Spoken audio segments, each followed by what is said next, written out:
أما بعد فأعوذ بالله من الشيطان الرجيم بسم الله الرحمن الرحيم فذكر بالقرآن من يخاف وعيد صدق الله العظيم وبلغنا رسوله النبي الأمي الكريم ونحن على ذلك لمن الشاهدين والشاكرين والحمد لله رب العالمين۔ ہر ابتدا سے پہلے ہر انتہا کے بعد، ہر ابتدا سے پہلے ہر انتہا کے بعد ذات نبی بلند ہے ذات خدا کے بعد۔ ہر ابتدا سے پہلے ہر انتہا کے بعد ذات نبی بلند ہے ذات خدا کے بعد۔ دنیا میں جس قدر احترام کے قابل ہیں جتنے لوگ، دنیا میں جس قدر احترام کے قابل ہیں جتنے لوگ، میں سب ہی کو مانتا ہوں مگر مصطفیٰ کے بعد۔ معزز سامعین، مسلک اہل سنت والجماعت سے تعلق رکھنے والے غیرت مند غیور مسلمان بھائیوں، میں نے آپ حضرات کی خدمت میں قرآن کریم کی ایک چھوٹی سی آیت کا ٹکڑا تلاوت کیا ہے۔ میں اس آیت کی روشنی میں مسلک اہل سنت والجماعت کے وکالت کرنے کی توفیق کی کوشش کروں گا۔ اگر آپ حضرات نے توجہ رکھی اور اپنی آنکھوں کو میری آنکھوں میں ٹکٹکی ڈال کے دیکھتے اور توجہ رکھتے رہے نا، تو میں ابھی سے وعدہ کر رہا ہوں میں نے آپ کا وقت ضائع نہیں ہونے دینا۔ میں نے آپ کو کھلی اجازت دینی ہے، کھلے لفظوں میں میری گفتگو میں آپ کو قرآن پاک کی آیت نہ ملے، حدیث پاک نہ ملے، کسی صحابی کا قول نہ ملے، کھڑے ہو کے آپ میری سزا متعین کر دیں، میں اپنی سزا برداشت کر کے جاؤں گا۔ لیکن اگر میری گفتگو میں اللہ رب العزت کے قرآن کی آیت ہو، گلدستہ احادیث میں خاتم الانبیاء کا فرمان ہو، صحابہ کرام میں کسی صحابی کی بات کی تائید ہو، تو پھر ماننے میں دیر ہم نے، پیچھے والے حضرات نے، ماننے میں دیر ہم نے نہیں کرنی۔ فذکر بالقرآن من یخاف وعید، حضرت پاک علیہ السلام کی ڈیوٹیوں میں ایک ڈیوٹی ہے، اے میرے نبی آپ قرآن پاک سے اس شخص کو ڈرائیے جو ڈرانے کا حقدار ہے۔ حضرت پاک علیہ السلام نے قرآن پاک کو لے کر امت کو ڈرایا بھی ہے، سمجھایا بھی ہے، خوشخبری بھی سنائی ہے۔ توجہ رکھنا، یوں تو کائنات میں ہر نبی آئے ہیں، لیکن حضرت پاک علیہ السلام کی طرح نہیں آئے۔ ہر نبی آیا، آ کر تبلیغ کی دعوت دے گئے، لیکن انداز وہ نہیں جو آقا نامدار کا ہے، کردار وہ نہیں جو آمنہ کے در یتیم کا ہے، عظمت وہ نہیں جو حضرت پاک علیہ السلام کی ہے۔ اللہ رب العزت انبیاء کو بھیجتے ہیں اطاعت کرنے کے لیے، اطاعت کا معنی بات ماننے کے لیے۔ قرآن پاک سورت نمبر 4 سورت النساء آیت نمبر 64 اللہ فرماتے ہیں وَمَا أَرْسَلْنَا مِن رَّسُولٍ إِلَّا لِيُطَاعَ بِإِذْنِ اللَّهِ، نبی کو بھیجنے کے مقاصد میں ایک مقصد یہ ہے کہ اس کی بات کی اطاعت کی جائے۔ اطاعت کسے کہتے ہیں؟ اطاعت طاعتن سے نکلا ہے۔ طاعتن کا معنی ہوتا ہے المشی الحذو النعل بالنعل، پاؤں پہ پاؤں رکھ کے چلنا۔ پاؤں پہ پاؤں رکھ کے چلنے کا معنی یہ ہے کہ جیسے اگلا آدمی جا رہا ہے، پچھلا آدمی اس کی طرح چلے، اگلے آدمی کی چال کی طرح پچھلے کی چال ہو، اگلے کی ڈھال کی طرح پچھلے کی ڈھال ہو، اسے حذو النعل بالنعل کہتے ہیں، اس کے قدموں پہ چلنا۔ گویا قرآن پاک نے بتایا ما ارسلنا من رسول الا لیطاع باذن اللہ، نبی کو بھیجا جاتا ہے اسی وجہ سے کہ نبی کی اطاعت کی جائے۔ اب نبی کی اطاعت کا کیا معنی؟ قرآن پاک نے ایک جگہ اطاعت کی بات کی ہے، دوسری جگہ اللہ محبت کی بات کرتے ہیں۔ فرمایا قل ان کنتم تحبون اللہ فاتبعونی یحببکم اللہ ویغفر لکم ذنوبکم، اللہ کی محبت چاہتے ہو محمد الرسول اللہ کی اطاعت کرو، اللہ تم سے محبت بھی فرمائیں گے، تمہارے گناہوں کو بھی بخش دیں گے۔ توجہ کرنا، ان دو آیات کی روشنی میں میں ایک دعویٰ پیش کرنے لگا ہوں۔ اللہ رب العزت نے حضرت پاک علیہ السلام کو مقتدا اور مطاع بنا کر بھیجا ہے۔ مقتدا کا معنی جس کی اقتدا کی جائے، مطاع کا معنی جس کے پیچھے چلا جائے، جس کے پیچھے چلنے اور اقتدا کرنے کا معنی یہ ہے بندہ اس کی بات کو تسلیم کرے، خالی محبت کا دم نہ بھرے، خالی یہ نہ کہے مجھے نبی سے محبت ہے، میں نبی کا غلام ہوں، میں نبی کا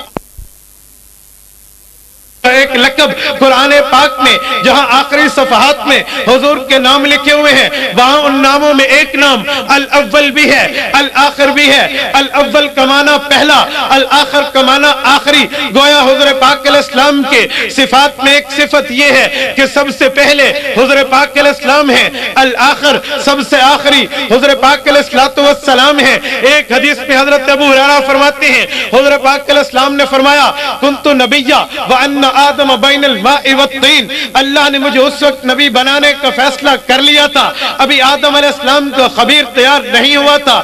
گویا حضور پاک کی نبوت ازلی اور ابدی شروع سے آ رہی ہے۔ آپ علیہ السلام کی نبوت اتنی زیادہ ہے کہ سب سے پہلے انہیں بنایا گیا اور حضور پاک کو بھیجنے میں سب سے آخر بھیجا گیا۔ میرے بھائیوں میں ایک اعتراض حل کرنے لگا ہوں، توجہ کرنا۔ دنیا میں کوئی آدمی کہے گا مولانا یہ بات کیسے ہے، حضور پہلے بھی ہیں، یہ کیسے ہو سکتا ہے کہ جو پہلا ہو وہ آخری بھی ہو جائے؟ ہم تو دیکھتے ہیں جو پہلا ہوتا ہے وہ آخری نہیں ہوتا، جو آخری ہوتا ہے وہ پہلا نہیں ہوتا۔ آپ اس معاملے کو، اس مثال کو یہاں دیکھ لیجئے۔ میں آخری خطیب ہوں، آخری بات کرنے آیا ہوں، لیکن پہلا نہیں ہوں۔ جو آدمی پہلا تھا وہ آخری نہیں ہے۔ کوئی کہے گا حضور پاک کے ناموں میں الاول کیسے سچا ہے، الآخر کیسے سچا ہے؟ حضور پہلے ہیں تو آخری نہیں ہو سکتے، آخری ہیں تو پہلے نہیں ہو سکتے۔ یاد رکھنا، اعتراض جب دین پہ آتا ہے علماء دیوبند اس کا جواب دیتے ہیں۔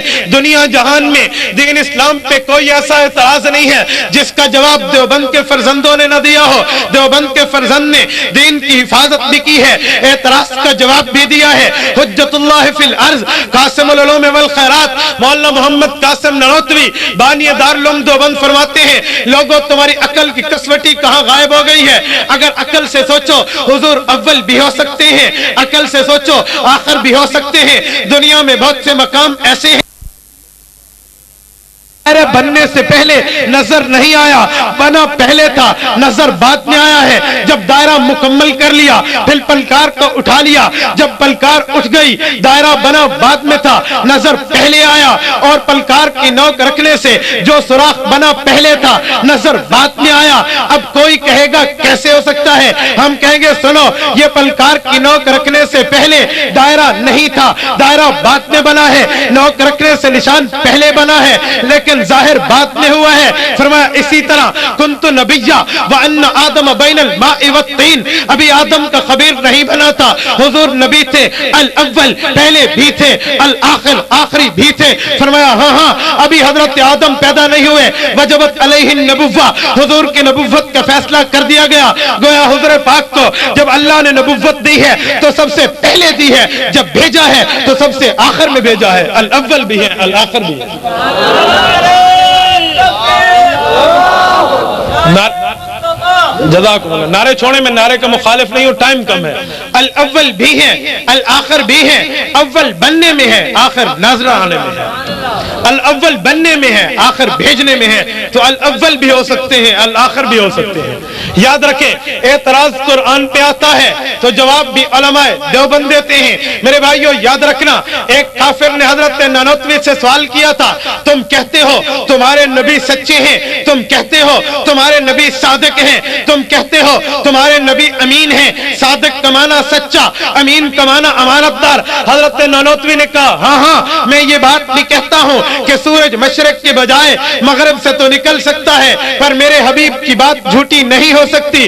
دنیا میں کوئی آدمی دیکھنے والے کو نظر نہ آئے اور بات، سننے والے کو نہ سنائی دے اور بات، بولنے والا نہ بول سکے اور بات، لیکن دنیا میں ایسا نہیں ہے کہ پیغمبر مصطفیٰ جھوٹ بول جائیں۔ نہیں، پیغمبر تو ایسے ہیں جنہیں قرآن پاک کہتا ہے انا فتحنا لک فتحا مبینا لیغفرک اللہ ما تقدم من ذنبک وما تاخر ویتم وَيُتِمُّ نِعْمَتَهُ عَلَيْكَ وَيَهْدِيَكَ صِرَاطًا مُسْتَقِيمًا۔ پیغمبرہ تیرے گناہ تو تھے نہیں، اگر گناہ ہوتے بھی تو اگلے بھی معاف ہیں، گناہ ہوتے بھی تو پچھلے بھی معاف ہیں۔ وَيُتِمُّ نِعْمَتَهُ عَلَيْكَ، اللہ نے اپنی نعمت کو تیرے اوپر مکمل کر دیا ہے۔ وَيَهْدِيَكَ صِرَاطًا مُسْتَقِيمًا، تجھ جیسا صراط مستقیم اللہ نے کسی کو دیا نہیں ہے، سب سے بڑا صراط مستقیم اللہ نے تجھے دیا ہے۔ کہا ہاں ہاں میں کہتا ہوں میرے نبی جیسا سچا دنیا میں نہیں ہے، کروڑوں سچے آ جائیں وہ سچائی حضور کے قدموں کو نہیں پہنچ سکتی۔ تو اس دیانت سرسوتی کافر نے ایک سوال یہ بھی کیا تھا، اس نے کہا اگر نبی سچا ہے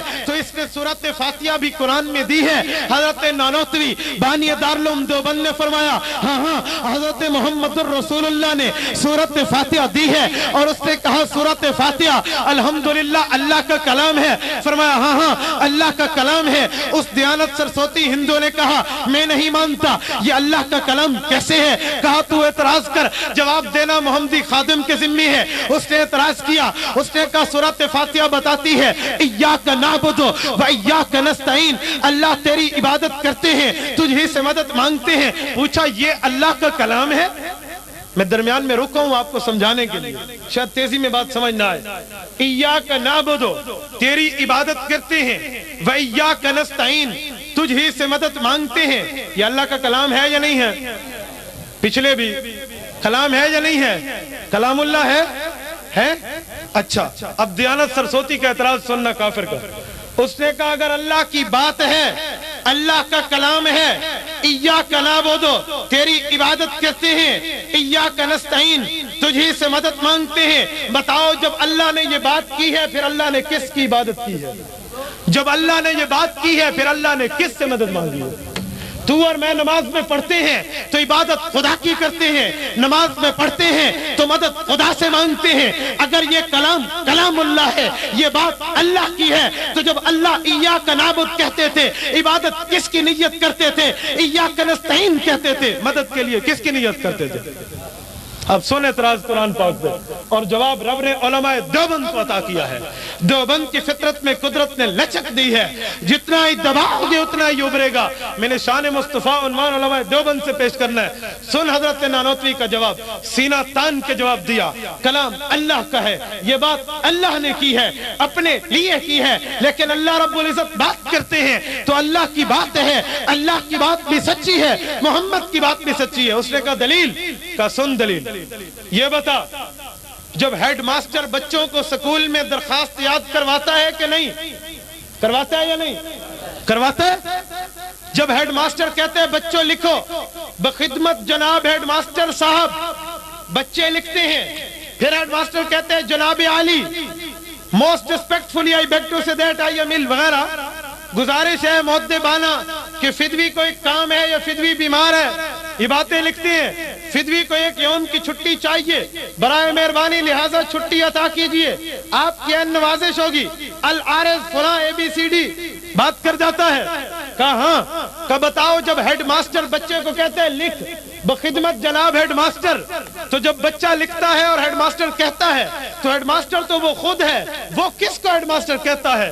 جناب عالی تو خود ہے، کس کو جناب عالی کہتا ہے؟ مؤدبانہ گزارش کہتا ہے، حالانکہ اس کو گزارش کی ضرورت نہیں ہے، آئی ایم ایل کہہ کے بیمار ظاہر کرتا ہے، بیمار بھی نہیں ہے، چھٹی کی بات کرتا ہے، چھٹی بھی ضرورت نہیں ہے، چھٹی بھی منظور کراتا ہے، منظور کرانا بھی ضروری نہیں ہے، آخر میں العارض کہتا ہے، عرض کرنے والا بھی نہیں ہے۔ یہ ہیڈ ماسٹر باتیں کیوں کرتا ہے؟ خود بچے کو سکھاتا کیوں ہے؟ انہوں نے کہا ہاں ہیڈ ماسٹر بخدمت جناب کہتا ہے، حالانکہ ہے تو وہ خود ہیڈ ماسٹر، جناب عالی کہتا ہے خود جناب عالی، العارض کہتا ہے حالانکہ العارض دوسرا ہے۔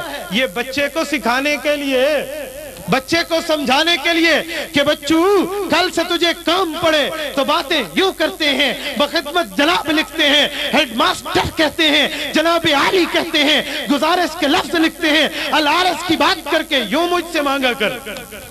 فرمایا ہاں اللہ نے محمد الرسول اللہ کی زبانی جب امت کو عبادت سکھانی تھی، مدد سکھانی تھی، پھر اللہ نے ایاک نعبد کہا ہے، اللہ نے ایاک نستعین کہہ کے بندے کو محمد الرسول اللہ کی زبانی سکھایا ہے۔ اے بندے جب تو مجھ سے عبادت کرنے کی دعا کرنا چاہے تو ایاک نعبد کر کے مانگے، و ایاک نستعین کر کے مانگے۔ اللہ بھی سچے ہیں، محمد بھی سچے ہیں۔ دیکھو اعتراض قرآن پہ آیا، جواب کس نے دیا ہے؟ ذرا زور سے کس نے دیا ہے؟ یاد رکھو شان مصطفیٰ دیوبند کے بغیر نہیں سمجھی جا سکتی آج کے دور میں۔ آج کے دور میں دیوبند کو چھوڑ کے شان مصطفیٰ نہیں سمجھی جا سکتی۔ قاسم العلوم والخیرات وہ ہیں جن کے خلاف وقت کے انگریز نے وارنٹ گرفتاری جاری کیے۔ لوگوں نے کہا قاسم گرفتاری کے وارنٹ ہیں، روپوشی اختیار کر لو، چھپ جاؤ، تم پکڑے گئے۔ امت کی دین کی راہبری کون کرے گا؟ امت کی قائدانہ صلاحیتوں والا قائد امت کہاں سے ڈھونڈے گی؟ حضرت نانوتوی نے بڑوں کی باتیں مان کے روپوشی اختیار کر لی۔ 72 گھنٹے گزرتے ہیں، 3 دن کے بعد نانوتوی روپوشی سے باہر آتے ہیں۔ کسی نے پوچھا کیوں؟ آپ کے ابھی وارنٹ گرفتاری کے آرڈر تو باقی ہے، آرڈر کینسل نہیں ہوئے، 3 دن روپوشی چھوڑ کے باہر کیوں نکلے ہو؟ نانوتوی کا جواب سنو، کہا میں نے 63 سالہ زندگی میں حضور پاک کی زندگی میں دیکھا ہے، مجھے حضور کی زندگی میں 3 دن سے زیادہ غار ثور سے زیادہ روپوشی نہیں ملتی، میں آگے روپوشی کرنا سنت کے خلاف سمجھتا ہوں۔ یہ نانوتوی ہے۔ اس کے بغیر تم نبوت کا عشق سیکھو گے؟ اس کو چھوڑ کے تم نبوت کی محبت کی بات کرو گے؟ ہندوستان میں سبز جوتا پہننے کا رواج تھا۔ اٹھاؤ علماء ہند کی شاندار کارنامے، مولانا حامد میاں کی، اس نے واضح لکھا ہے سبز جوتا پہننے کا رواج تھا۔ لوگ سبز جوتا پہننے کو فخر سمجھتے تھے۔ ایک شخص حضرت نانوتوی دیوبند کے بانی کے پاس آیا، کہا حضرت بڑے بڑے وڈیرے سبز جوتی پہنتے ہیں، تیرے پاس لایا ہوں، سبز جوتی پہن لے۔ جوتی اٹھائی اور سر پہ رکھے، کہا سبز رنگ کا جوتا پاؤں میں نہیں پہنوں گا، میرے محبوب کے روضے کا سبز رنگ سبز ہے، یہ جوتی اس کی جگہ نہیں ہے، اس کی جگہ میرا سر ہے۔ اس نانوتوی کے بغیر تو سمجھے گا؟ اس نانوتوی کو چھوڑ کے کہے گا دیوبند گستاخ ہے؟ ہاں یہ نانوتوی مدینہ منورہ جاتا ہے۔ مدینہ منورہ میں جب دیکھا آمنہ کے در یتیم کے سامنے روزہ نظر آیا، جوتیاں اتار دی۔ کسی نے کہا کانٹے ہیں، کسی نے کہا یہاں نوکیلے پتھر ہیں، جوتی کیوں اتاری ہے؟ کہا جہاں آمنہ کے در یتیم کے پاؤں آئے ہیں وہاں نانوتوی کا جوتا آ جائے، مجھ سے برداشت نہیں ہوتی۔ اس نانوتوی کو کہے گا گستاخ ہے؟ اس نانوتوی کی بات کرے۔ میں بات کر رہا تھا عشق رسالت پہ۔ حضور پاک علیہ الصلوۃ والسلام سچے ہیں، حضور پہ اعتراض آیا، جواب کس نے دیا؟ ذرا زور سے کس نے دیا؟ علماء دیوبند نے۔ چلو محمد الرسول اللہ کی بات تھی، اس کے بعد ذرا آگے چلیے۔ آپ علیہ الصلوۃ والسلام کی سیرت ایسی ہے جو الاول بھی ہے الآخر بھی ہے۔ دھیان میں ہے نا بات؟ الاول بھی ہے آخر بھی ہے، پہلے بھی ہے آخری بھی ہے۔ اور سن لو، ایک شخص نے کہا امام الانبیاء زیادہ خوبصورت ہیں یا حضرت یوسف علیہ السلام؟ کون زیادہ خوبصورت ہے؟ ذرا زور سے۔ قرآن پاک میں آتا ہے قطعن ایدیہن وقلن حاشا للہ ما ھذا بشرا، سورۃ نمبر 12 سورۃ یوسف۔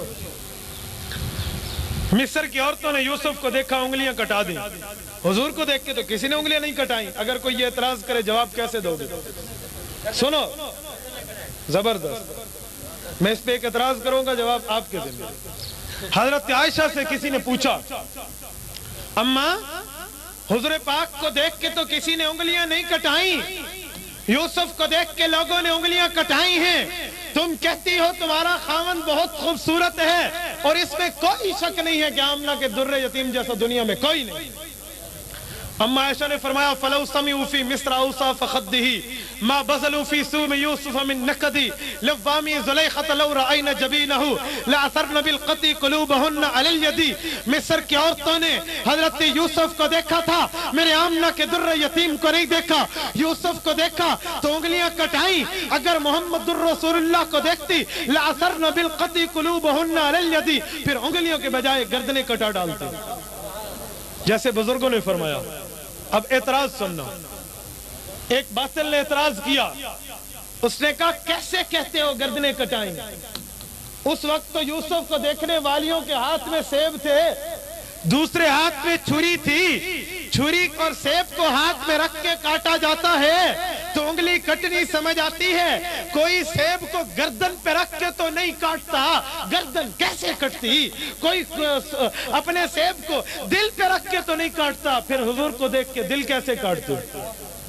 کیونکہ حضرت اما عائشہ کے لفظ ہیں لَأَثَرْنَ قُلُوبَهُنَّ عَلَى الْيَدِ، حضور پاک کی انگلیوں کے بجائے اپنے دلوں کو کاٹ ڈالتا۔ تو میں پوچھتا ہوں نا، دل پہ رکھ کے سیب کاٹا جاتا ہے یا ہاتھ پہ رکھ کے؟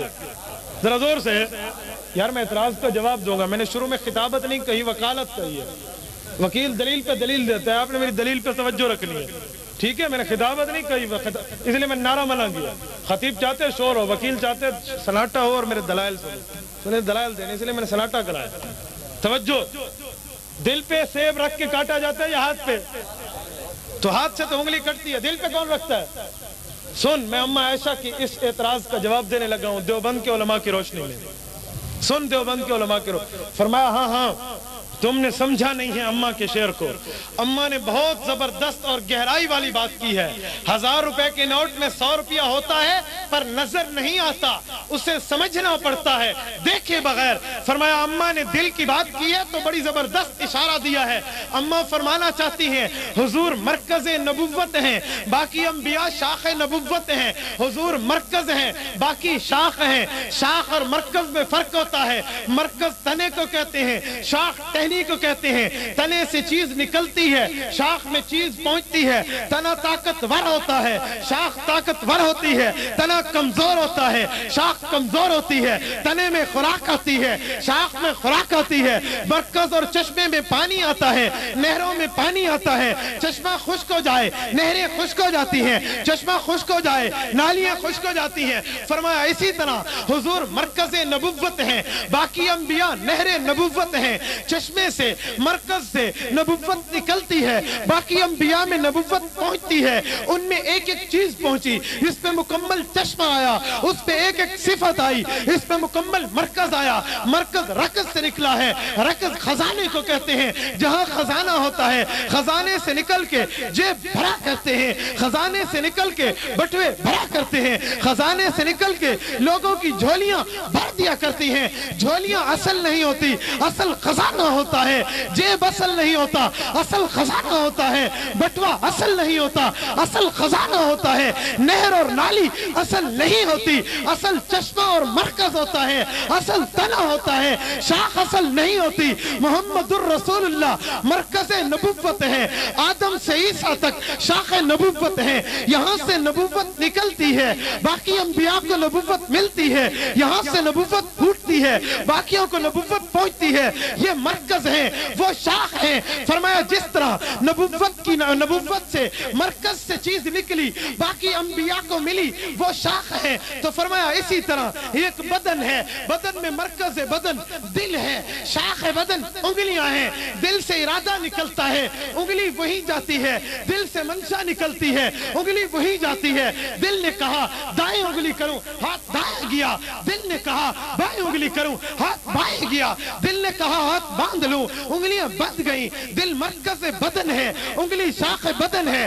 دل سے ارادہ نکلتا ہے، انگلیوں میں ارادہ پہنچتا ہے۔ اسی طرح دل مرکز بدن، انگلی شاخ بدن۔ حضور پاک مرکز نبوت، یوسف علیہ السلام شاخ نبوت۔ انہوں نے مرکز نبوت محمد الرسول اللہ کو نہیں دیکھا تھا، شاخ نبوت حضرت یوسف کو دیکھا تھا، شاخ کو دیکھا تھا تو اپنی انگلی شاخ کو کاٹا تھا۔ مرکز بدن محمد الرسول اللہ کو دیکھتی تو مرکز بدن اپنے دلوں کو کاٹ دیتی۔ اس اعتراض کا جواب یہ دیوبند کے علوم کی روشنی میں پیش کر رہا ہوں۔ میں نے شروع سے دیوبند میں پڑھا ہے، ہم نے تو عظمت دیوبند سیکھی ہے۔ مجھے مقام مصطفیٰ، شان مصطفیٰ، عظمت اور مرتبہ اور علوف مصطفیٰ دیوبند نے سکھایا ہے۔ میں یتیم نہیں ہوں کہ کسی اور کی کتاب کو دیکھوں، مسکین نہیں ہوں دوسرے مذہب والے کتاب کو پڑھوں۔ میرے باپ دادا ہیں، میں نے اکابر علماء دیوبند سے سب کچھ پڑھا۔ چچا نہ ہونا، باپ نہ ہونا، تایا نہ ہونا، ماموں نہ ہونا تو بچے کی نظریں غیب پہ جاتی ہیں. گھر میں سب موجود ہو تو بچہ بے فکر ہوتا ہے. میرے اکابر عشق مصطفیٰ سے لبریز ہے، مجھے اور کی کتاب کی ضرورت نہیں ہے. میں نے دیوبند کو پڑھا ہے، میں نے دیوبند سے شان مصطفیٰ سیکھی ہے. شان مصطفیٰ بتائیے. میں دعویٰ، چیلنج اور تحدی سے کہتا ہوں اس کے مصطفیٰ دیوبند کے رگ رگ میں بسے ہوئے. عشق مصطفیٰ نہیں ہے دیوبندی ہو نہیں سکتا. عشق مصطفیٰ نہیں ہے دیوبندی کہلانے کا مستحق نہیں ہو سکتا. ہاں وہ اپنے آپ کو دیوبندی ظاہر کرتا ہوگا، دیوبندی نہیں ہوگا. کسی بے ایمان کی وجہ سے تم نے دیوبند پہ بھول کے اعتراض کیا ہوگا. وہ بے ایمان تو ہو سکتا ہے، دیوبندی نہیں ہو سکتا. ایسی بات دل میں عشق مصطفیٰ نہ ہو، کہے اپنے آپ کو دیوبندی. حضرت تھانوی، حکیم الامت اشرف علی تھانوی سے کسی نے کہا نمازی جوتے چور ہو گئے.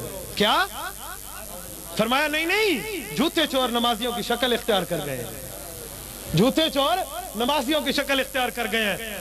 عظمت مصطفیٰ کو بھونکنے والا شاید دیوبند کی شکل اختیار کر کے مماتی بن جائے، دیوبندی نہیں ہو سکتا. دیوبندی اس عظمت مصطفیٰ کا انکار نہیں کر سکتا. توجہ، الاول بھی ہے الآخر بھی ہے، ذہن میں ہے نا؟ تو شاخ بدن کو دیکھا تھا، شاخ نبوت کو دیکھا تھا، شاخ بدن کو کاٹا. مرکز نبوت کو دیکھتی تو مرکز بدن کو کاٹ دیتی. میرے بھائیو، حضور پاک علیہ الصلوۃ والسلام کی شان اقدس پہ بہت سی باتیں ہیں، لیکن ٹائم بھی میں دیکھتے ہوئے جا رہا ہوں. میری خوش قسمتی یا بد قسمتی سمجھیں کہ میں 2:45 سے آپ حضرات کے درمیان میں موجود ہوں. مجھے ٹائم 5 بجے ملا ہے. مجھے شروع سے ٹائم ملتا، میں دیوبند کے ایک ایک عقیدے پہ بحث کرتا، ایک ایک مسئلے پہ بحث کرتا، ایک ایک دلیل کے اوپر بحث کرتا. میرے بھائیوں، میں نے سمیٹ کے بات کرنی. یہاں میں 3-4 موضوع چھوڑتے ہوئے ذرا آگے چلتا ہوں. سن، حضرت علامہ ادریس کاندھیلوی کی زبانی ذرا محمد مصطفیٰ کی شان سن.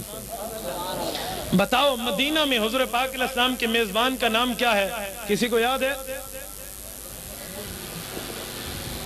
جزاکم اللہ. حضرت ابو ایوب انصاری، جن کا اصل نام خالد ہے رضی اللہ عنہ، یہ مدینہ میں حضور کے... یار توجہ کر، میں ایک اعتراض حل کرنے لگا ہوں، آپ خاموش ہو گئے. آپ کا پہلا جلسہ ہے، میرا صبح سے تیسرا جلسہ ہے. میں تیسرا جلسہ اٹینڈ کر، میں ابھی چوتھے جلسے میں جانا ہے. زور میرا لگ رہا ہے، آپ کا نہیں لگ رہا، آپ خاموش ہو گئے. حضور پاک علیہ السلام کے میزبان کون ہے؟ حضرت ابو ایوب انصاری. انہوں نے حضور پاک علیہ السلام کو رہائش کے لیے گھر دیا تھا نا. دیوبند والے کہتے ہیں یہ بھی مت کہو کہ انہوں نے گھر دیا تھا، بلکہ یہ کہو کہ حضور نے ابو ایوب انصاری کو گھر دیا تھا. حضور پاک نے حضرت ابو ایوب انصاری کو گھر... میں محبت میں نہیں کہہ رہا، قوت دلیل میں کہہ رہا ہوں. قوت عقیدت نہیں، قوت دلیل کی بنیاد پہ کہہ رہا ہوں. میں آگے دلیل دوں گا. آپ کہو گے کیسے؟ حضور تو مدینہ آئے بھی نہیں تھے، پھر اپنا گھر ابو ایوب کو کیسے دیا؟ کسی روایت میں نہیں ہے کہ حضور نے گھر خریدا ہو. دیا تو ابو ایوب انصاری نے تھا، وہ میزبان تھا، یہ مہمان تھے، اور تم کہتے ہو حضور پاک نے دیا ہے. سن ادریس کاندھیلوی دیوبند کے شیخ الحدیث کا جواب سننا. اٹھاؤ سیرت مصطفیٰ. علامہ سہیلی روض الانف کے حوالے سے، زین الدین مراغی کے حوالے سے ایک استدلال لکھتے ہیں. فرمایا لوگوں، محمد الرسول اللہ کی پیدائش سے سینکڑوں سال پہلے قرآن پاک میں سورۃ دخان میں ایک لفظ اتارا ہے، اہم خیر ام قوم تبع.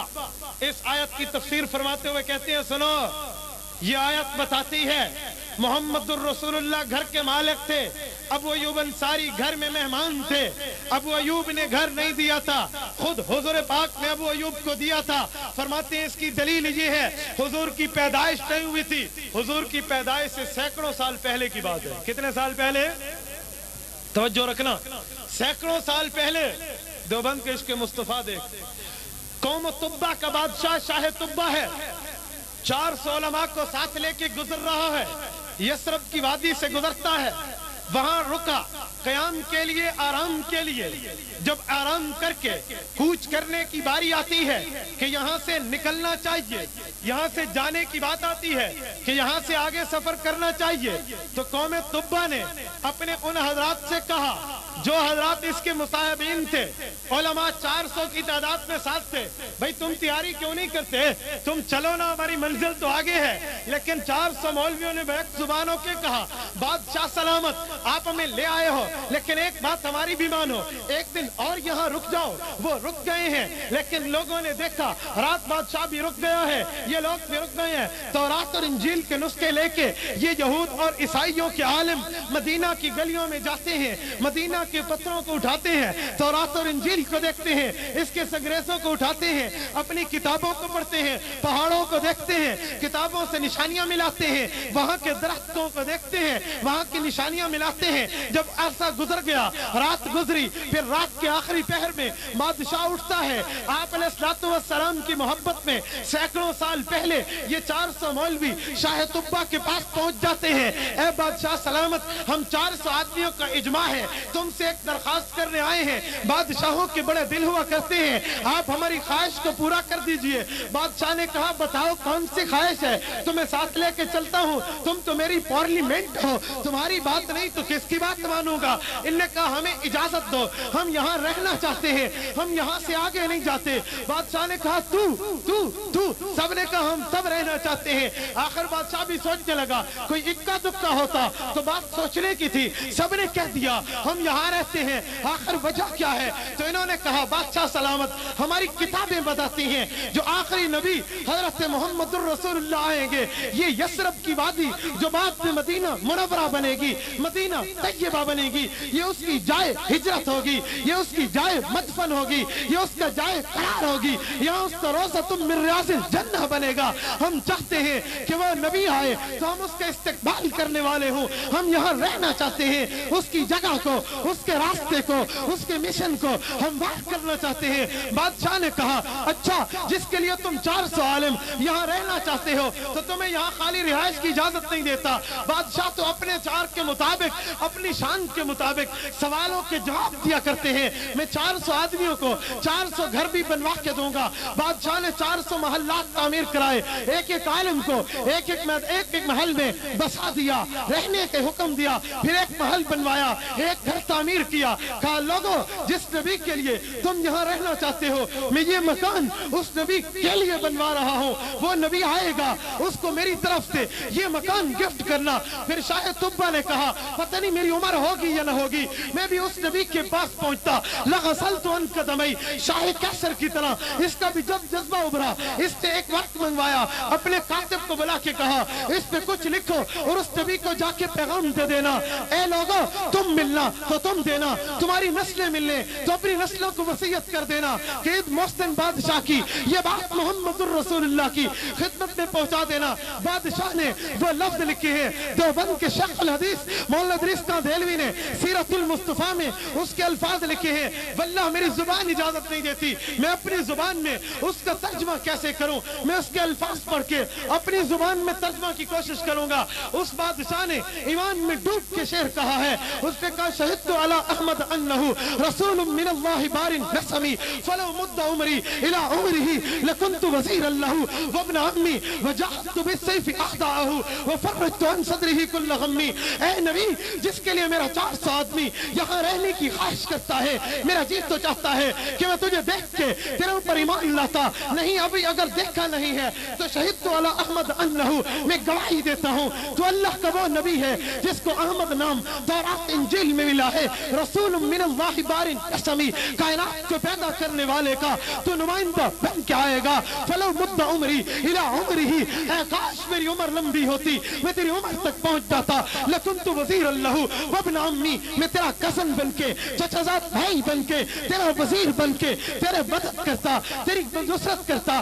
اگر تیرے معاملے پہ کوئی جنگ کرنے آتا، تیرے اوپر تکلیف آتی، کوئی تیرے اوپر وار کرتا، وجاہدت بالسیف اخدعہ، میں اپنی تلوار لے کے تیرے دشمنوں سے نمٹتا تھا، تیرے دشمنوں کو تہ تہ کر دیتا، ان کو لڑنے کے لیے میں سامنے آ جاتا، تجھے بچا لیتا۔ وجاہدت بالسیف اخدعہ وفرجت عن صدره کل غمی، اپنے جسم کو تیروں سے زخمی کرا سکتا، اپنے جسم کو نیزوں سے زخمی کرا سکتا تھا، حتیٰ کہ ایک وقت آتا تلوار سے ایک ایک انگ کٹوا لیتا پر آپ پہ کچھ نہ وفرجت عن صدره کل غمی، تیرے سینے کو ہر چیز سے بچا لیتا، ہر غم سے بچا لیتا۔ یہ بات کہہ کے وہ چلا، 400 عالم رہ گئے، انہی کی اولاد اولاد اولاد اولاد سینکڑوں سالوں بعد جو حضور پاک کے انصاری بنے ہیں، اوس اور خزرج، یہی 400 علماء یہود کی اولاد ہے۔ جو انصاری اور خزرج ہے انہی کی اولاد ہے، اوس اور خزرج۔ حضور پاک علیہ السلام مدینہ آئے، ہجرت کی ہے، آ رہے ہیں. میرا دعویٰ یاد ہے نا کہ حضور پاک نے مکان میں لایا تھا، مدینہ آ رہے ہیں. ایک ایک کہتا ہے یا رسول اللہ میرے گھر میرے گھر میرے گھر، اتینا کا فدینا کا، میرے گھر میں رہائش، میرے گھر میں. حضور فرماتے ہیں دعوہا انہا مامورہ، اس کی رسی مہار کو چھوڑ دو اونٹنی کو، یہ اللہ کے حکم سے مجبور ہے، جہاں اللہ کہے گا بیٹھ جائے. یہ اونٹنی گئی، ابو ایوب کے مکان کے سامنے بیٹھ گئی. ابو ایوب آئے، حضور کا سامان اندر لے گئے. علماء نے لکھا ہے یہ وہی گھر ہے جو اس شاہ طبہ نے حضور کے لیے بنوایا. اب بتاؤ حضور پاک کو میزبان کہیں گے یا مہمان کہیں گے؟ حضور نے گھر لیا ہے یا گھر دیا ہے؟ گھر دیا ہے، لیا کیسے؟ یہ دیوبند سے شان مصطفیٰ. میں سیرت المصطفیٰ دیوبند کے شیخ الحدیث کی کتاب پڑھ رہا ہوں. میں نے تبھی تمہیں کہا ہے شاید تو نے اعتراض دیوبند پہ کیا ہوگا، تو نے دیوبند کو پڑھا نہیں ہوگا، کسی ظالم سے سنا ہوگا، اس ظالم نے اپنے پیٹ کے پیسوں کے لیے تجھے دیوبند سے متنفر کیا ہوگا. گستاخ رسول، گستاخ رسول، یہ گستاخ ہے. گستاخ کی گاف جس کے شروع میں آئے میں کتے سے بڑا بے ایمان سمجھتا ہوں. گستاخ کی گاف جس کے شروع میں آئے. کون کہتا ہے مرزا قادیانی پہ سب سے پہلے کفر کا فتویٰ لدھیانہ کے دیوبندی علماء نے دیا تھا؟ کون کہتا ہے؟ کون کہتا ہے دیوبندی ایسے نہیں ہے؟ عطا اللہ شاہ بخاری دیوبندی کی تقریر سن کے راجپال کو فنار کرنے والا غازی علم الدین تھا. جہاں اقبال جیسے مفکر اسلام نے کہا اسی ویکتے رہ گئے تھے درکھانا دا منڈا باسی لے گئے. اٹھاؤ ضرب کلیم. علامہ اقبال کی کتاب 1929 میں لکھی ہے، اس نے کیا لکھا ہے دیوبند کی عظمت میں؟ حضرت مدنی کے لیے کیا لکھا ہے؟ حسین احمد مدنی جس کو تو گستاخ سمجھتا ہے، اقبال مفکر پاکستان کہتا ہے اقبال جن علوم کی اب جد میں ہی رہا، مدنی ان علوم کا کامل امام ہے. وہ اسے امام کامل مانتا ہے تو اس کی بات کرتا ہے. قائد اعظم محمد علی جناح نے پاکستان بنوایا ہے تو جس نے نام رکھا ہے اس کا نام چودھری رحمت علی دیوبندی ہے. ملک پاکستان کے لیے قربانی دیوبند نے دی ہے. جب بن گیا ایسٹ پاکستان، ویسٹ پاکستان، مشرقی اور مغربی پاکستان بنا. مغربی پاکستان میں مشرقی پاکستان میں جھنڈا دیوبند کے شیخ الحدیث حضرت تھانوی کے بھانجے حضرت ظفر احمد عثمانی نے لہرایا. مغربی پاکستان میں دیوبند کا شیخ الحدیث علامہ شبیر احمد عثمانی نے جھنڈا لہرایا ہے. تو دیوبند پہ بات کرتا ہے. دیوبند نے جب پاکستان نام رکھا تو پھر 4 صوبوں کے نام بھی رکھے کہ 4 صوبوں ہیں. ایک صوبے کا نام صدیقستان، دوسرے کا فاروقستان، تیسرے کا عثمانستان، چوتھے کا حیدریستان ہے. یہ نام تو دیوبند نے رکھے. یہ اور بات ہے کوئی گستاخ آیا ہے اس نے نام قبول نہیں کیا، ورنہ دیوبند نے کیا سے کیا نہیں کیا. قائد اعظم نے تو اتنی حد تک دیوبند کے ساتھ چلا ہے کہ جب حضرت تھانوی کی خدمت میں یہی محمد علی جناح آیا تھا، پینٹ شرٹ میں ملبوس تھا، سر ننگا تھا. حضرت تھانوی نے اسے شیروانی کا لباس دیا ہے. مرد دم تک اس نے شیروانی پہنی ہے. دیکھو شیروانی پہنی یا نہیں پہنی؟ شیروانی یہ حضرت حکیم الامت تھانوی کی دی ہوئی ہے. جسے تو جناح کیپ کہتا ہے، جناح والی ٹوپی، یہ حضرت تھانوی نے سر سے اتار کے اسے دی تھی کہ سر ننگا مت پھر. ہاتھ میں عصا حضرت تھانوی نے دیا تھا. ابھی کہتے ہو دیوبند نے پاکستان میں دیوبند کا کردار نہیں ہے. ہم محب وطن بھی ہیں، محب دین بھی ہیں، محب وطن بھی ہیں، محب دین بھی ہیں. ملک و مذہب سکون زیست کا سامان ہے. ملک میری جان، مذہب میرا ایمان ہے. ملک پر کر دو فدا اپنی ساری زندگی، لیکن مذہب پہ میرا یہ ملک بھی قربان ہے. یہ دیوبند نے کہا. تو دیوبند نے شان مصطفیٰ بھی سمجھائیے، شان ملک مصطفیٰ بھی سمجھائیے. اچھا یاد ہے نا؟ تو حضور پاک علیہ السلام نے گھر لیا نہیں ہے، گھر دیا ہے. دیوبند کی عظمت کو ترازو میں نہ تول، یہ تو ہر دور میں انمول رہا ہے. آج حضرت خلیل احمد سہارنپوری، میں نے ایک جگہ بات کی، اس نے کہا خلیل ہم بیٹھ بھی یوں کہتے ہیں. میں نے کہا غلط مت کہہ، غلط مت کہہ. خلیل احمد سہارنپوری وہ ہے جس نے حدیث کی شرح ابی داود لکھی. شرح ابی داود ان نے لکھی ہے بذل المجہود. پھر اٹھا کے اللہ سے کہا اللہ میں نے تیرے نبی کی حبیب کبریا کی باتوں کی شرح لکھی ہے، تجھے قبول ہے تو مجھے قبر مدینہ منورہ میں دے. آج اس خلیل احمد سہارنپوری کی قبر حضور کے پڑوس جنت البقیع میں ہے. دیوبند کی عظمت کی بات کرتا ہے. قرآن پاک کے بعد درجہ تو بخاری کا ہے، لیکن سب سے زیادہ جو کتاب دنیا میں پڑھی جاتی ہے اس کا نام پتہ ہے؟ قرآن کے بعد جو سب سے زیادہ دنیا میں کتاب پڑھی جاتی ہے، رتبہ نہیں، سب سے زیادہ پڑھی جانے والی فضائل اعمال. شیخ الحدیث مولانا زکریا نے لکھی، کعبہ میں اٹھا کے کہا اللہ لکھی تو تیرے حبیب کے لیے ہے، تیرے دربار میں کہتا ہوں قبول ہے تو مجھے قبر اپنے حبیب کے دربار میں جا کر دے دے. آج اس شیخ الحدیث کی قبر بھی مدینہ منورہ جنت البقیع میں. بدر عالم میٹھی نے ترجمان السنہ لکھی تو اللہ میں نے سنت کے ترجمانے لکھی ہے، قبول ہے تو مجھے قبر وہی دے، آج یہ جنت البقیع میں دفن ہے۔ یہ پوری کتاب ملتی ہے، آپ اٹھا کے دیکھیں کہ مدینہ منورہ میں اکابر دیوبند کی قبریں، آج ہم حبیب کبریا کے پاس مدفون ہیں، ابھی بھی میری سنت پہ، میری نسبت پہ، میرے مذہب پہ، میرے عشق پہ، میرے جلال پہ شک کرتے ہو؟ ابھی بھی شک ہے۔ محمد الرسول اللہ کی عظمت کو 4 چاند تو لگے ہوئے تھے، لیکن اس نے خدمت کا کام لیا تو اللہ نے علماء دیوبند سے لیا۔ کون کہتا ہے کہ دیوبند نے یہ کام نہیں کیا؟ کون کہتا ہے دیوبند؟ آج پوری دنیا کے 183 ممالک میں چلے جاؤ، کوئی ملک ایسا نہیں ہے جہاں دیوبند کا پڑھا ہوا موجود نہ ہو، دیوبند کا خادم موجود نہ ہو۔ تم کہتے ہو دیوبندیوں نے کیا؟ حضرت حسین احمد مدنی رحمۃ اللہ تعالی علیہ، اٹھاؤ حیات شیخ الاسلام۔ مولانا حسن افضال کراچی والے کی اٹھاؤ حیات شیخ الاسلام۔ حضرت حسین احمد مدنی کے واقعات اٹھاؤ، 18 سال حضور کے روزے کے پاس بیٹھ کے اس نے نماز بخاری شریف کا درس دیا۔ حضور پاک علیہ الصلوۃ والسلام کے لیے تصوف کے اس عالم پہ تھے، کسی حدیث میں کوئی شرح کے اوپر شک پڑتا، سینہ جھکا کے صاحب حدیث سے پوچھ لیتے، اس پہ بات کرتے ہو۔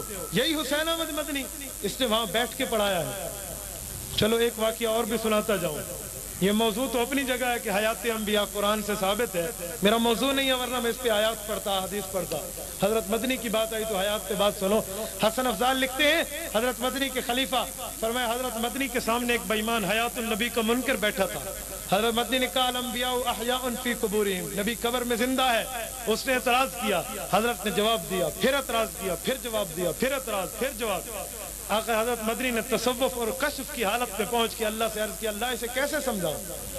پھر اسے کہا اے پگلے تو نبی کو یہ زندگی نہیں مانتا، نبی کی زندگی تو ایسے ہے جیسے سورج روشن ہے، وہ دیکھ روزے کو۔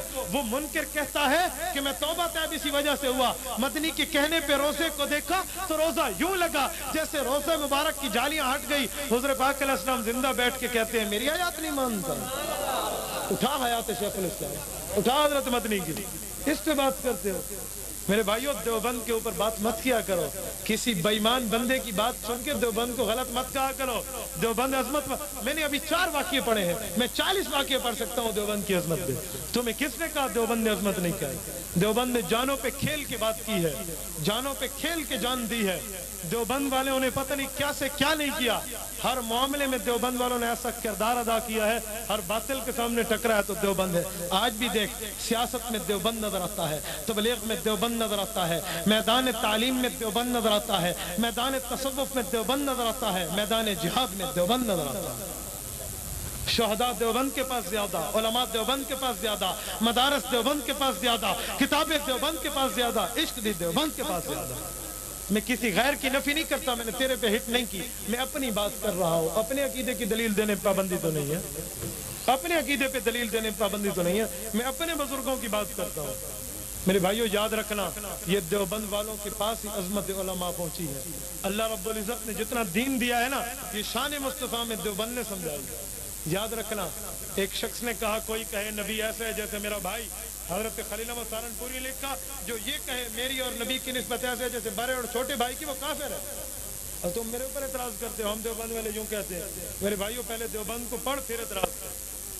خانقاہ شیخ یوسف شریف میں گدی نشین ہے ہمارے ماموں جان، تو ان سے میری ایک مرتبہ بات ہوئی، انہوں نے کہا تم دیوبندی نبی علیہ الصلوۃ والسلام کے گستاخ ہو۔ میں نے اپنے ماموں سے کہا، میں نے کہا ماموں کیوں؟ دلیل آپ بھی دینا، دلیل میں بھی دوں گا۔ میں نے کہا قرآن سے نا، تو ابھی قرآن پڑھ رہا ہوں۔ انہوں نے کہا تم گستاخ ہو۔ معذرت سے ذرا میں اس کا اعتراض حل کرنے لگا ہوں، تو میں نے کہا دلیل؟ اس نے کہا نبی علیہ الصلوۃ والسلام رحمت ہے۔ میں نے کہا بالکل رحمت ہے۔ انہوں نے کہا تم نبی کے رحمت ہونے کے منکر ہو دیوبندی؟ میں نے کہا نہیں، ہم نبی کو رحمت مانتے ہیں۔ قرآن کہتے ہیں ما ارسلناک الا رحمۃ للعالمین، نبی علیہ السلام کو اللہ نے تمام جہانوں کے لیے ذرا زور سے رحمت بنا کے بھیجا۔ انہوں نے کہا میں ابھی دلیل دوں گا تم پھنس جاؤ گے۔ میں نے کہا ماموں جان ایک نہیں 10 دلیل دے، دیوبند کے بیٹے نے پھنسنا نہیں ہے تو بات کر۔ اس نے کہا رحمت ہے، میں نے کہا رحمت، تو اس نے کہا رحمت ہر جگہ پہ، میں نے کہا ہر جگہ پہ، تو کہا نبی بھی ہر جگہ پہ، سمجھے؟ انہوں نے کہا رحمت ہے ہر جگہ پہ تو نبی بھی ہر جگہ پہ۔ میں نے کہا بالکل توجہ، میں نے کہا رحمت ہر جگہ پہ لیکن نبی علیہ السلام صرف مدینہ۔ انہوں نے کہا کیسے؟ جب رحمت ہر جگہ پہ تو نبی بھی ہر جگہ پہ۔ میں نے کہا رحمت ہر جگہ پہ یہ تو ہے، نبی ہر جگہ پہ یہ لفظ آگے نہیں ہے، تیرا عقل کہہ رہا ہے۔ انہوں نے کہا نہیں، جب رحمت نبی ہے تو رحمت ہر جگہ پہ، نبی بھی ہر جگہ پہ۔ میں نے کہا اچھا ایک آیت میں پڑھتا ہوں یہی معنی کرنا۔ انہوں نے کہا پڑھ۔ میں نے کہا قرآن کہتا ہے هو الذی جعل الشمس ضیاء، ہم نے سورج کو روشن بنایا ہے۔ آپ مانتے ہو یا نہیں مانتے؟ سورج روشن ہے اور روشنی ہر جگہ پہ، روشنی اور سورج بھی ہر جگہ پہ۔ سورج ہر جگہ پہ کیوں؟ روشنی تو ہر جگہ پہ۔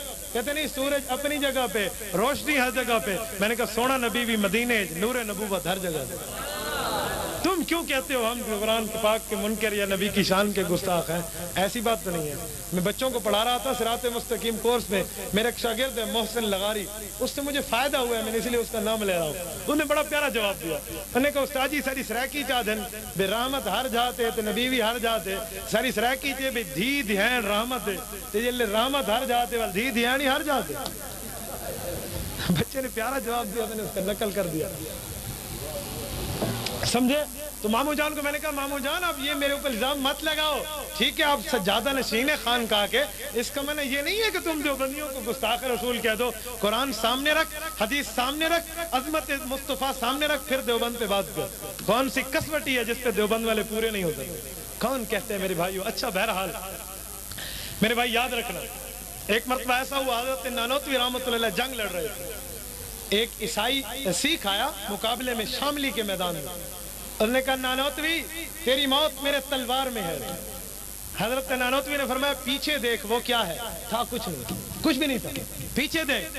وہ پاگل تھا، بے وقوف تھا، تو انہوں نے پیچھے دیکھا تو نانوتوی تلوار ماری گردن جدا کر۔ کسی نے کہا نانوتوی جھوٹ بولا ہے، جھوٹ بھی بولتے ہو، عاشق بھی کہتے ہو اپنے آپ کو، کہو میں نے سنت پہ عمل کیا ہے۔ انہوں نے کہا سنت کیسی؟ سنت تو جھوٹی نہیں ہو سکتی۔ اس نے کہا میں گھر میں نہیں بیٹھا، میدان جہاد میں ہوں، سونے حبیب نے فرمایا ہے الحرب خدع، جنگ دھوکے کا نام ہے، یہ مجھے دھوکہ دینا چاہتا تھا، میں نے حبیب کے قول پہ عمل کر کے اسے دھوکہ دے کے قتل کیا۔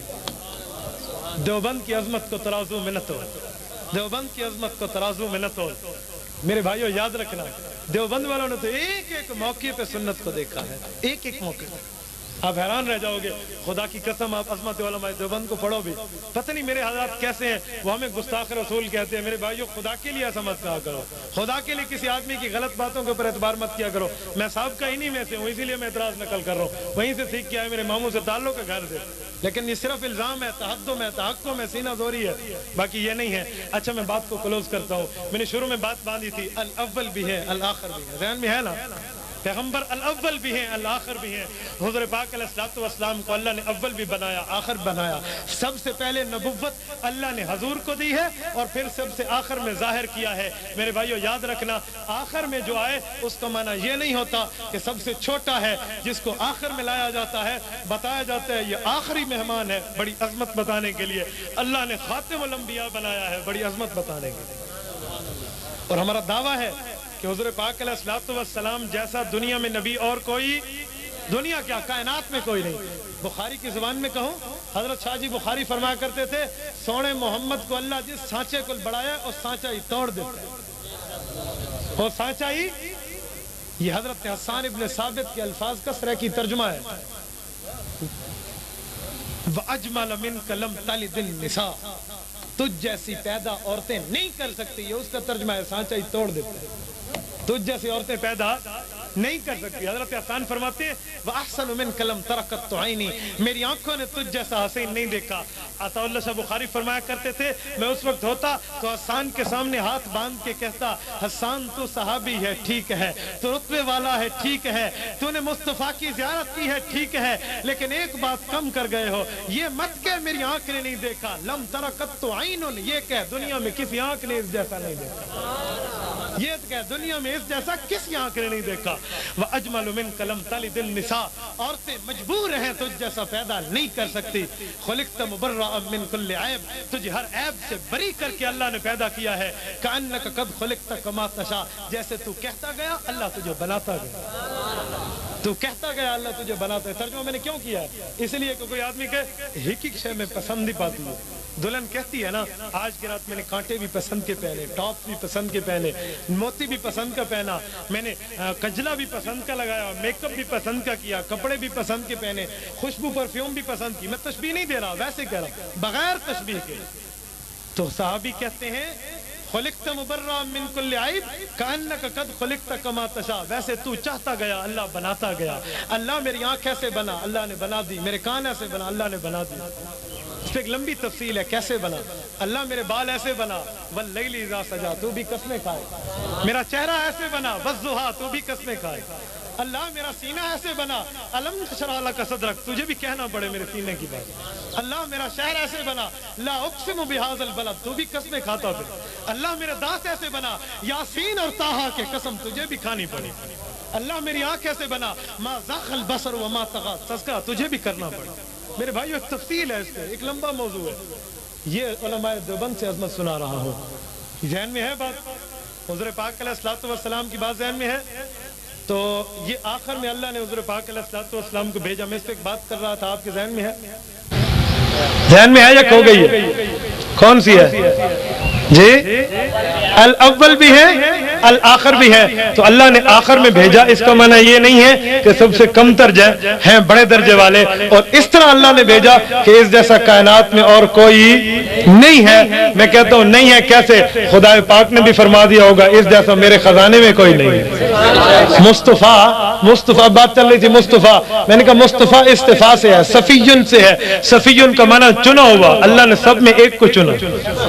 کہتے ہیں یار تو بڑا سونا دانا گولی چنا ہوا ہے، یعنی اس جیسا اور کوئی نہیں ہے۔ تو اللہ فرماتے ہیں مصطفیٰ چنا ہوا ہے، مجتبی پسند کیا ہوا ہے، اس جیسا اور کوئی نہیں ہے۔ ایک بات کروں، بات کو ختم کروں۔ دیوبند والے کہتے ہیں گستاخ تو بہت آئے ہیں، گستاخ تو، لیکن کسی نے محمد کی گستاخی کی جرت نہیں کی۔ آپ کہیں گے کیسے؟ پھر کافروں کو قتل کیوں کیا گیا؟ غازی المدین نے مارا، غازی اکنواز نے مارا، غازی ممتاز قادری نے مارا، بڑے بڑے گستاخوں کو قتل کیا ہے۔ ہاں کھل کے کہتا ہوں، تمہارے پنجاب کے گورنر ہو، میرے نزدیک ملعون ہے، حقی ٹھکی بات۔ اس میں یہ نہیں ہے جو پھانسی کا بندہ ہونے لگنا ہے وہ لگنا لگ جائے، محمد الرسول اللہ کی عظمت پہ سودا بازی نہیں ہے، ٹھیک ہے؟ یہ تو گورنر ہے، صدر بھی ہوتا تو ہم ایسے کہتے، تو سب نے اسے مارا۔ تو گستاخی دیوبند والے کہتے ہیں حضور کی نہیں کر سکتے، صرف کوشش کرتے ہیں، وہ بھی ناکام۔ دلیل دیوبند والے کا سنو دلیل، دنیا میں جو کافر بے ایمان گستاخی کرتا ہے تو پہلے حضور پاک کا نام لیتا ہے کہ محمد ایسا ہے، محمد کا معنی ہے تعریف کیا ہوا، وہ خود بھی پہلے کہتا ہے تعریف کیا ہوا، تو گستاخی کیسے کرے گا؟ اسے اپنا ضمیر بھی کہتا ہے، گستاخی بھی کر رہا ہے، محمد بھی کہہ رہا ہے۔ ایک مثال دو، کسی آدمی کسی کا بچہ اچھا نہ لگے نا تو اس کا نہ ہوئے سونا، تو وہ آکھے اے سونا بہو کوڑا ہے، اگلا اکسی بسیتی دا، سونا ہی یاد ہے تو کوڑا ہی یاد ہے، چبل راندہ بسیتی دا، سونا ہی یاد ہے تو کوڑا ہی یاد ہے۔ کسی کا نام ہو چاند، اگلا کہ چاند بڑا کوڑا ہے، اور کسی چاند نہیں یاد ہے تو کوڑا ہی یاد ہے۔ وہ محمد بھی کہتا ہے، گستاخی بھی کرتا ہے، تو ضمیر کہتے ہیں پگلے محمد کہہ کے تعریف کیا ہوا تو مان گیا ہے، گستاخی کر گیا۔ ٹھیک ہے، دنیا میں کوئی آدمی گستاخی نہیں کر سکتا۔ اللہ نے نبی علیہ السلام کو نام بھی ایسا دیا ہے، نہ خدا کے نام پہ نکتہ، نہ نبی کی نام پہ نکتہ، نہ لا الہ الا پہ نکتہ، نہ محمد الرسول اللہ پہ نکتہ، نبی کی ذات پہ نکتہ بھی نہیں، نبی کی بات پہ نکتہ بھی نہیں۔ تجھے اور مجھے شان مصطفیٰ دیوبند نے یہی سمجھائی ہے۔ ٹائم کی کمی کے باعث میں اس پہ اکتفا کرتا ہوں۔ اللہ پاک ہمیں شان مصطفیٰ بطرز علماء دیوبند ماننے کی توفیق عطا فرمائے، گستاخی سے اپنی زبانوں کو محفوظ رکھنے کی توفیق عطا فرمائے۔ وآخر دعوانا ان الحمدللہ رب العالمین، الحمدللہ رب العالمین والعاقبۃ للمتقین والصلاۃ والسلام علی سید رسول و خاتم النبیین۔ یا اللہ ہمارے گناہوں کو معاف فرما، حضور پاک علیہ السلام کی تعریف میں اللہ کچھ کمی ہو گئی ہے تو اس کو معاف فرما، جو زیادتی ہوئی ہے اس کو معاف فرما، کمی ہوئی ہے اس کو پورا فرما دے۔ حضرات علماء دیوبند کی روشنی میں ہمیں پوری دنیا میں جانے کی توفیق عطا فرما، دین پھیلانے کی توفیق عطا فرما۔ میرے اللہ جو حضرات مخالفین ہیں انہیں ہدایت عطا فرما، ہدایت عطا فرما، ہدایت عطا فرما۔ صلی اللہ تعالیٰ علی خیر خلق۔ اور جن حضرات نے پروگرام کیا اللہ ان کے پروگرام کو قبول فرما، مزید دین میں بڑھ چڑھ کے خدمت کرنے کی توفیق عطا فرما۔ صلی اللہ تعالیٰ علی خیر خلقہ محمد وعلی آلہ و اصحابہ و ازواجہ و امتہ اجمعین۔